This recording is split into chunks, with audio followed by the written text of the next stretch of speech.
Hopefully he doesn't do anything stupid, although he's the one character I predicted last episode that given how much time was spent on him. He's sneaking out there, isn't he?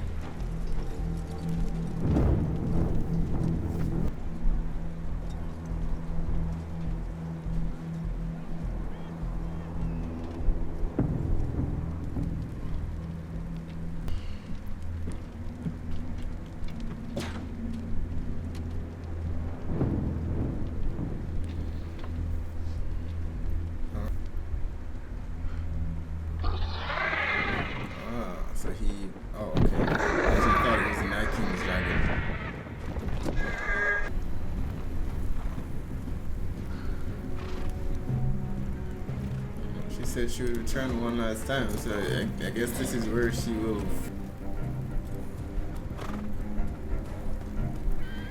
Valar Morghulis. Valar Duhairis. Yeah. Open the gate! Open the gate!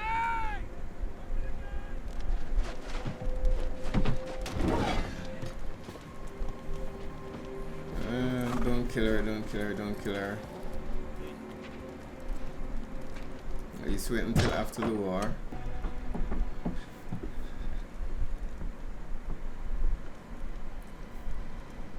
Well, these guys are fearless warriors. They don't usually run. Hey, what the hell happened?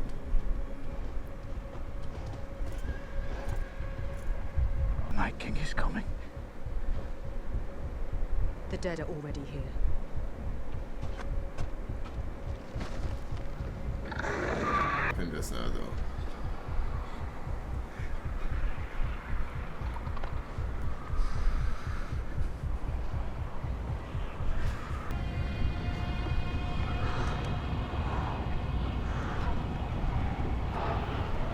We'll find out.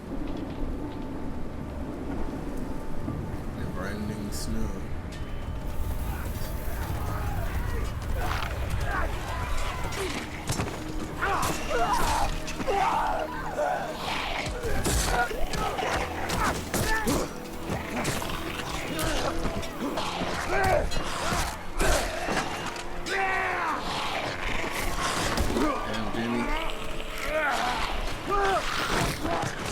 Just stay inside, Sam.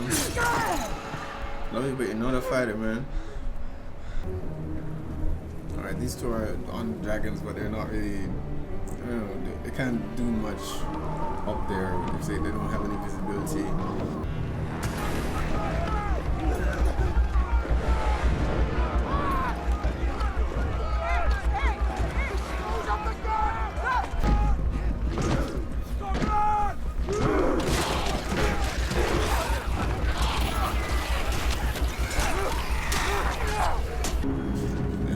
At this point.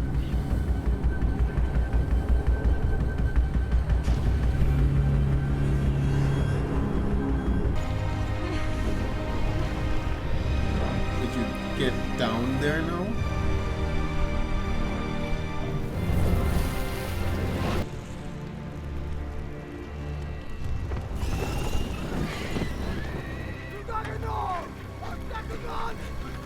Alright, so far. Yeah. Just back up a bit, man. The game. He's gonna have to get over that.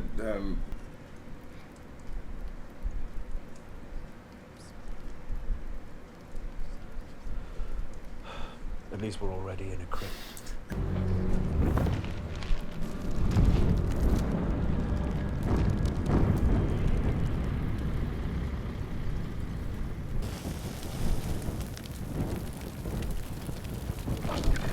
Into the flames, why?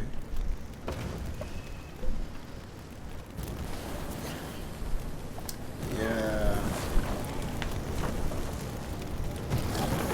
There are enough bodies on it to make a bridge. The walls!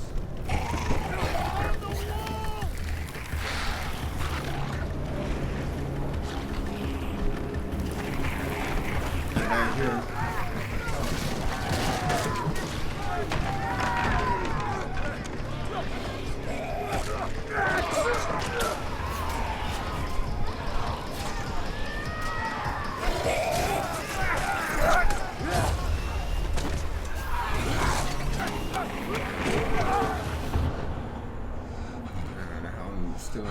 fire, so he's just hiding there. Come on. Alright, Arya. It's not even what the spear was for.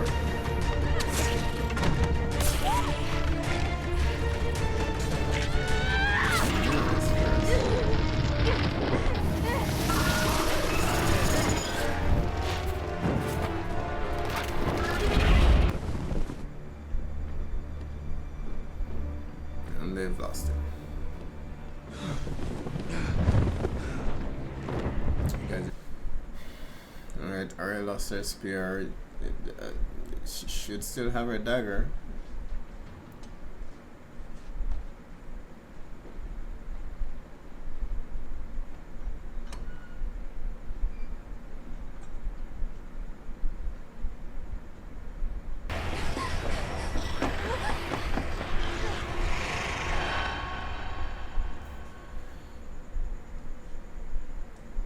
Name anyway.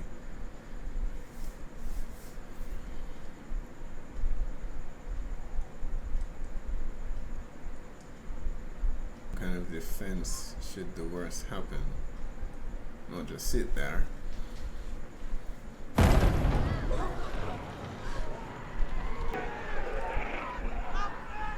Do not open the door.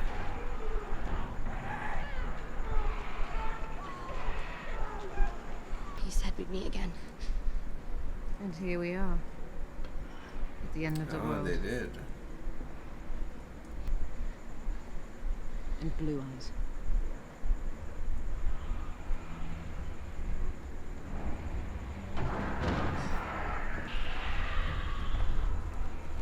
What do we say to the god of death? Not today.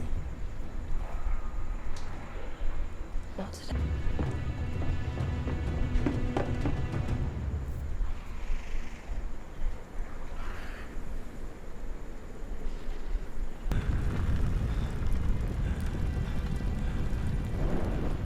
Not quite. Still standing. God damn it.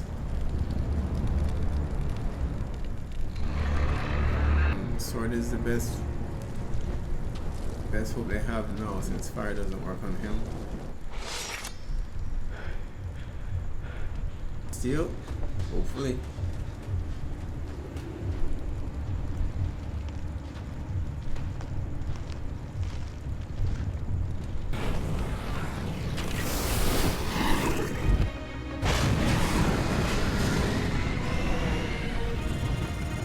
Be nice if.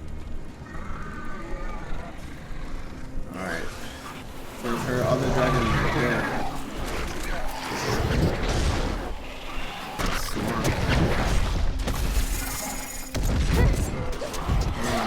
Up. You can shoot them up in the air. So they go like this.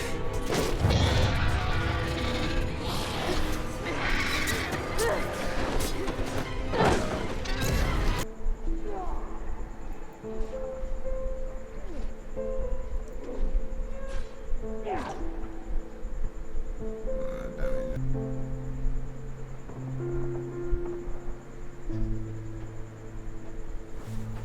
Why do you guys not have weapons down here?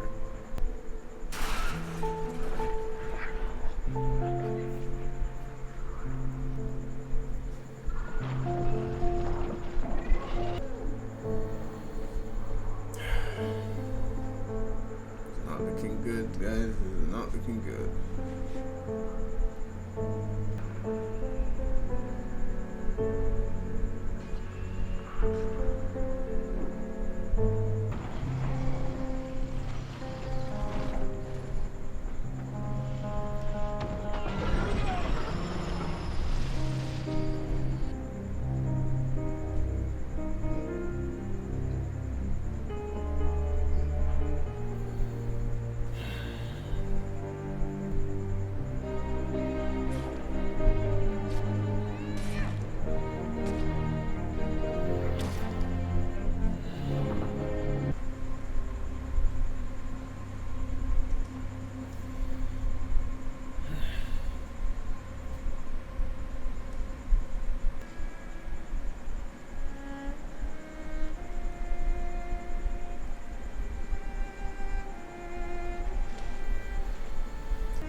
We're still not quite sure what the hell that is or how she came to be.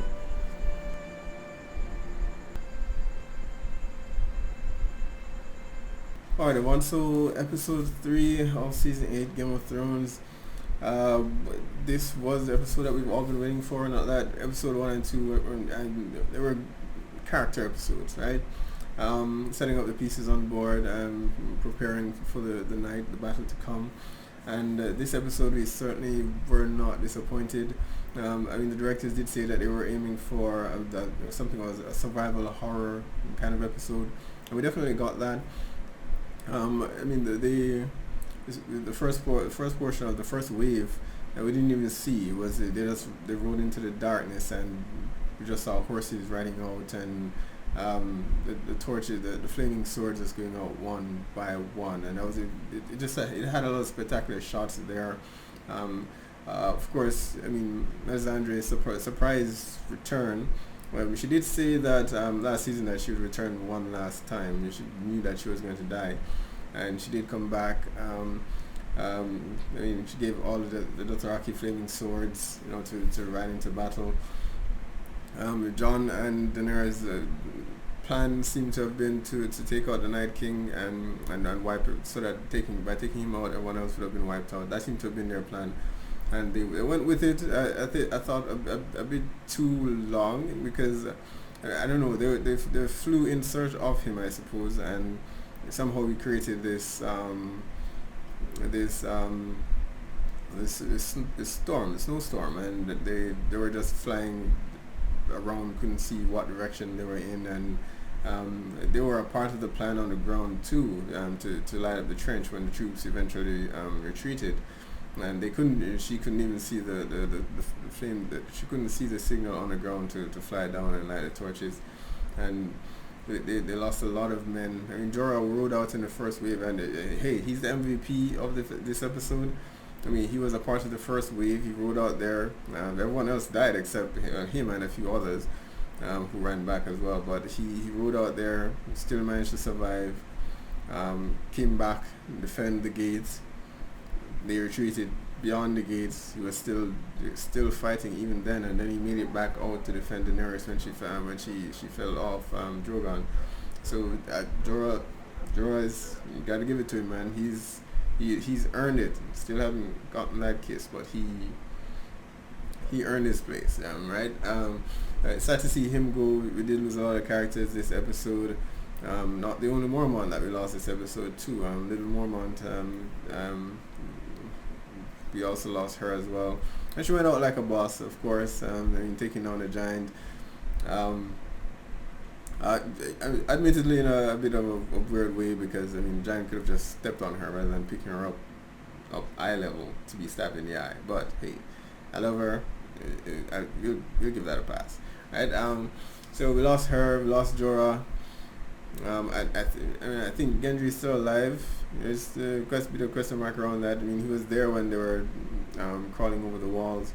And that, of course, was a World War Z moment right there. You know, they're piling on top of each other and creating a surface using the bodies for them to climb over each other in order to get to the top of the wall. So that was definitely straight out of a horror movie. I mean, when Jon was running back inside, I mean, he passed a lot of persons. I don't think they're dead. I mean, he passed Sam on the way, and under normal circumstances, we know Jon, being who he is, would have stopped to help Sam. But at that point, I guess he realized that there were more important things to do, and he needed to get to Bran so that he could kill the Night King before he killed him. So he passed Sam along the way, and I mean, kudos to Sam too. They told him to stay in the crypt, and he didn't. Although they knew he would. I mean, his fellow brother from the Nest Watch was like, "What took you so long?" And he knew he was gonna be there, right? And he gave away his sword, but then he said he couldn't wield it anyway, so it's probably for the best that he gave it to Jorah, and it did serve him well on the field too. So Jon passed a lot. So I think Gendry is still with us. Both him, Jamie, and Sam, I think, are still with us. I mean, there were those two. The first two were defending the wall at the top to prevent the dead from crawling over. Sam was like being swarmed on the ground along the way, but he did surprisingly well, holding his own.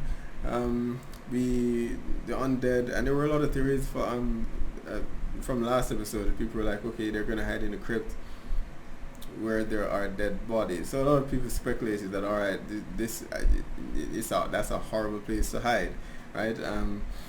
You're fighting the dead, but I guess who could have suspected that his powers would, go to that extent? Because these guys were dead for a very long time. In the crypt itself, all right, Arya sent Sansa there, and she gave her a dagger to protect herself. But I assume that when they sent them there to hide, at the very least, they would have armed them with some daggers and swords or something, that should they fail outside, they can at least try to defend themselves in some way, but I guess not. Sansa seems to be the only person there with a weapon, and she wasn't even supposed to be there. So luckily we didn't lose her or Tyrion. I thought this was going to be Tyrion's moment, because he was eager to go up top. He thought he could be a lot more useful there, and there's an argument to be made for that, but useful in the sense that, maybe if there was a way for them to survive, he could use some of what they've learned, what worked and what didn't work. But in this case, where it's a winner takes all battle, I don't think he would have been of much use up there, and he would have been dead already, to be honest. So it's good that he stayed there. We had a little moment with him and Sansa, witty banter back and forth about their being together, and it wouldn't work because Daenerys, we're on two different sides, and Missandei made a point that without Daenerys, the war would be all but lost. But hey, let's be real, right? True, without the dragons and her help, they would definitely lose, but without their help, she would eventually lose too. So it's not to say that they're helping each other. It's not she's helping them, right? She made a good point, but at the same time, I think Daenerys needs them as much as they need her. The Dragonfire, of course. Look who actually took out the Night King. So the Dragonfire did zip, and I'm actually not quite sure what happened. We had a spectacular fight with all three dragons in the sky. I think the dragon Jon rode. I don't remember if he's called Viserys, but he fell, and then Jon fell off of him. But I'm not sure if he's dead. He took some hits. He was fighting the undead dragon, and he got claws and bites and stuff. I'm not sure if he's dead or just injured though. We didn't see any fatal injury to suggest that that dragon is dead, but he was nowhere to be seen afterwards. Of course, that was a spectacular fight in the sky, dragon against dragon. Somehow the Night King was a hell of a lot better rider than both of them, but he's the Night King, right? Eventually, Drogon survived. He's the only one that we know for sure survived. He got swarmed after Jon attempted Daenerys attempted to kill the Night King, then failed, and Jon, of course, came in to try to take him down with his Valyrian steel. Never got the opportunity to, and the fact that he raised the undead at that point to protect himself suggests that Valyrian steel obviously could kill him, since that is what that did him in the first place. That was his downfall. So I suppose he was afraid of Jon at that point. And Drogon got swarmed with a bunch of undead. Daenerys stayed a bit too long on the ground. It would have been a lot better for her to stay in the skies. Eventually, Drogon flew up, but he got a lot of stabs before he got up in the air, and there were a lot of them on him. But it's good to see that we still have one dragon for the next battle to come. We got to see all of action. The Hound. I don't know. He was doing so well until the flames. I do hope, and I gather at some point he's gonna be able to get over that fear. He did wake up when he saw that Arya was in danger, and ran to her rescue. With the Brotherhood, I keep forgetting that dude's name, but he died protecting Arya, and I don't know. I suspected the Hound wouldn't have died until his fight with his brother, so I'm glad to see that he's still around. The Red Woman, aside from Jorah, I mean, she was everywhere, right? And she, like Bran, seemed to know a lot more than she was letting on in terms of how the battle was supposed to end. I don't particularly remember how or where she met Arya. I mean, at the moment when they were talking to each other, I recall that maybe their paths crossed briefly when Arya was, very early on, like seasons ago. But I don't remember the scene exactly. But she did say that they did meet, and she said something to her back then, and she reminded her what her first sword mentor actually said to her. What do we say to the Lord of Death? And she says, not today, right? So we got to see. It was good to get back, some memories of what once was, and I mean, I guess that was enough for her to realize what she was meant to do. And apparently she told her when they first met that she will take many faces. Was it brown eyes, green eyes, and blue eyes? And I need to go back and try and find that scene. I really do. It's bugging me that I can't remember it. And of course, Theon got his arc, full circle, right? When he rescued his sister, she punched him in the face, but thanked him nonetheless. And I mean, this is one of the characters who was so despised at the very first season. He did a lot of bad things, and betrayed them, ended up getting robbed, killed, did a lot of bad stuff. And then Matt Ramsey was tortured over and over and over again. And eventually, I mean, at a certain point, I'd all but given up hope on him. It felt as though the series was, constantly, because I mean, his sister came to rescue him, then he turned tail and decided he was Reek, and betrayed her, and then betrayed her again with Euron. So I was at a certain point, I'd given up hope, but glad to see that later on he got his redemption story. He left her, but it was probably the smartest decision to jump ship at that point, because no doubt Euron didn't need both of them. He would have just killed Theon anyway, or killed her. Right, so it was best. That may not have been his reason for jumping ship at the time, but it was a smart decision. It was a smart choice to make. So I mean, he ran away and came back, rescued her, and came back to fight for Sansa and the Starks, and felt that was his place. I mean, he apologized to Bran. Bran forgave him, and he said to him the same thing that he said to Jaime. You did what you did to be where you are now, and none of this would have happened if you didn't do those things. Which is, good and bad, right? Because I'm sure they could have done with a lot less betrayals. I mean, they may have more bodies to help them at this point, if not for those actions. So I don't know about that. Maybe in Jaime's instance, but not necessarily Theon's. But nonetheless, he forgave him. He protected him till the end. He didn't run away, right? So he stuck around. Used the arrows, took them down, and then used the spear. He went out after the Night King, and eventually fell. So Theon is out of the picture now.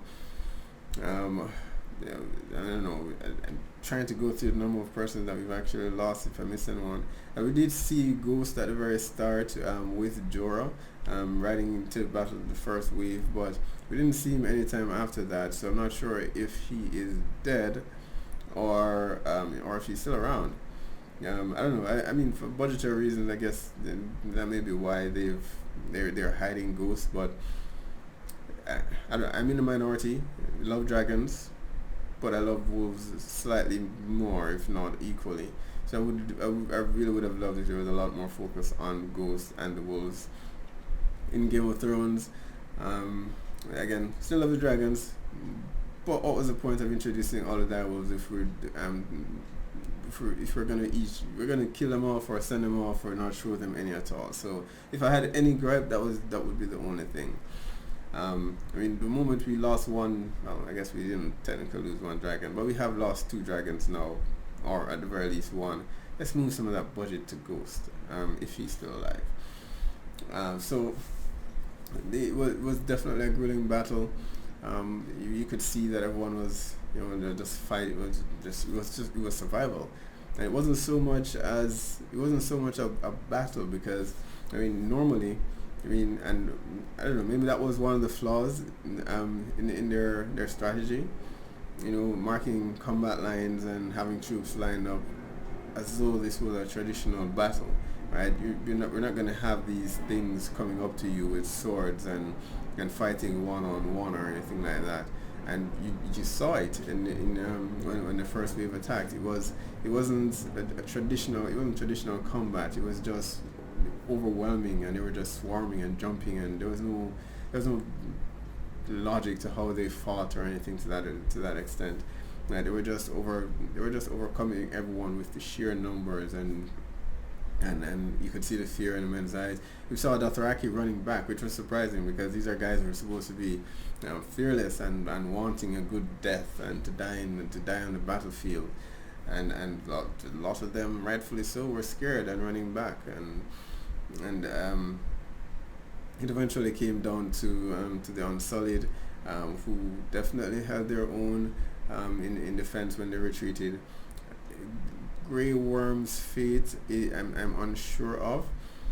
I mean, for a good while there, it appeared as though he was going to die, but there were a lot of close calls, and then he ended up being saved. At the last point there, Melisandre came and lit the trench, since Daenerys couldn't see the signal to actually do it.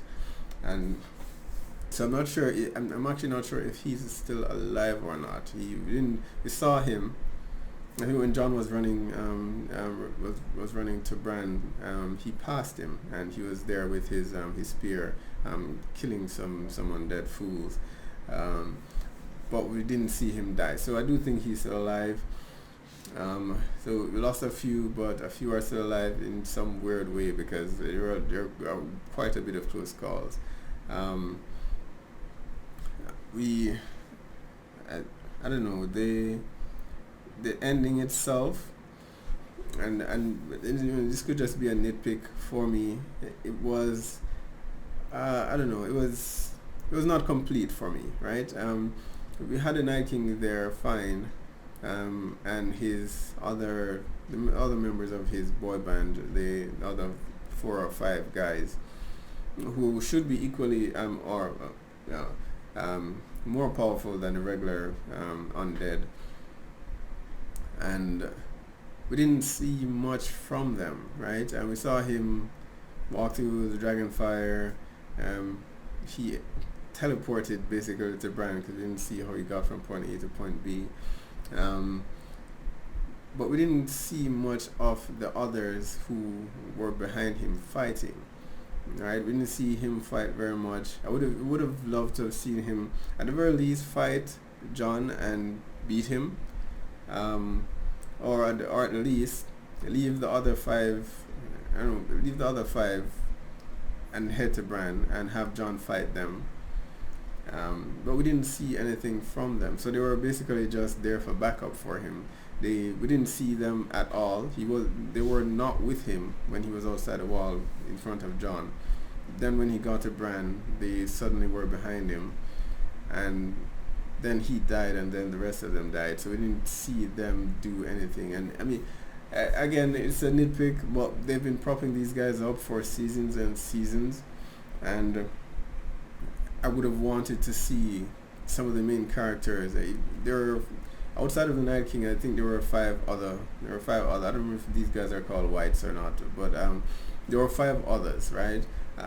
What would have been nice to do is have each main character Jamie, um, Jorah, and have each of the 5 characters take on each of his, right? And hope, hopefully win or lose, whatever the case might be. We did lose some of them anyway, but have them take on his 5, and some lose, some die, and then for the final showdown, we have him approaching Jon and Bran, and then the final, whatever happens there. So I was a bit disappointed that we didn't get much from them, and we're moving on to the other episode. So it's over now, it's done, and I'm glad for that. But at the same time, I'm a bit disappointed that we didn't get to see much in terms of fighting from the Night King or the 5 whites that are always with him. Last season, it was pretty much the same. He was there with them. They were there on the horses, and when Daenerys came with her dragon, he speared one of the dragons. Well, one of them handed him a spear, and he took out one of the dragons. But they were just there, standing there, and they've been doing that for seasons now. So it would have been nice to actually see some action from those. So it was a great episode. That was my only disappointment with the episode, that we didn't get to see much by way of action from any fighting of any sort from the Night King or the 5 other whites that he surrounded himself with. So I was a bit disappointed with that, but nonetheless, we're here. So of course, the defining moment for the episode, Arya coming in to kill the Night King, and I don't know, so in some ways some person might have suspected that, given that Bran gave her the dagger last season, and he, I don't know, in a way that he gave it to her, it would suggest that he knew she was supposed to do something with the dagger. So she ended up coming in, and again, I'm sorry if I'm nitpicking, but this is one more thing because I don't understand. The Red Woman, of course, told her that this is what, basically hinted that this is what you're supposed to, what you're meant to do, and she got the gist of it. Fine. How did she get past the barrier of undead and his other 5 whites there to get the drop on him, right? It could be that maybe she made her way there, so I'm willing to look past that.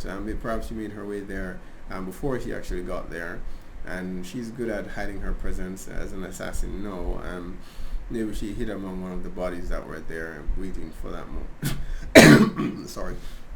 And I'm waiting for that moment to come, for her moment to come. So that could be it. But I guess there are some ways that she could have actually gotten there. But Arya, of course, dealt the final blow, took out the Night King, and with him gone, everyone else, all the other undead, even the dragon, all died. Melisandre died as well, and I mean that raises some questions. I mean, we saw her true form at some point. I think it was last season, when she removed her necklace. But I am a bit confused as to what her connection to the Night King is. With him dead, apparently she dies, but she has always served the Lord of Light. So I'm not too sure how she came to have a connection with the Night King. It would suggest that the Night King brought her, if we're following the same rules that apply to all the other undead, it would suggest that the Night King brought her back. But she doesn't look like an undead, she doesn't have the blue eyes, none of that. So perhaps she was brought back by some other means, but in a similar way to him, we just don't know. I don't know if this is a show taking some creative liberties, or assuming that those watching the series, maybe there's something in the novels that the readers would know that we would not. Those who have not read the books in its entirety, abstractly, but not finished. So maybe there is something, but I mean, it shouldn't be taken for granted that those watching the series have read all the books. So it would be good if some explanation was given there, and I do hope they don't end the series without giving it, because those are the two things that, or at least the one thing that has remained vague, and they've not explained it, but they need to try to before the season ends, and that is where the Lord of Light comes in. They introduced the Lord of Light, I mean, and they've taught him up for several seasons, performing all these miracles, resurrections, flaming swords, all of that. But we don't know who exactly the Lord of Light is, what he wants, why he brought Jon back. We don't know any of that, right? And now, so she is now gone, and it raises another question: what is her connection with the Night King? And why did him dying result in her dying as well? So it raises more questions. None of which have been answered as yet, so I really do hope we don't see the series ends without having answered some of those questions. I could theorize, but I'm sure someone who has read the books in its entirety and has more knowledge on the topics can actually say more on that. So that is it, season 8, episode 3. And now we're on to the battle, the final battle. One would think this would be the final one, but it's not. So now we're on to the final battle to take on Cersei. And given the state of the army now, they're pretty much in shambles. They've lost a lot of people. I don't know that they have a lot of soldiers left to fight. They still have a dragon or two, possibly. And all of their skilled characters are still around, are still alive, right? But they don't have the forces at this point. I would assume that Cersei now has a greater force in terms of her army than they do. So it's going to be an uphill battle there for him, especially with Euron still on her side. And Euron has said that he's with whoever is winning, right? And at this point, the stronger of the two will now be Cersei, given the damage that they've now taken.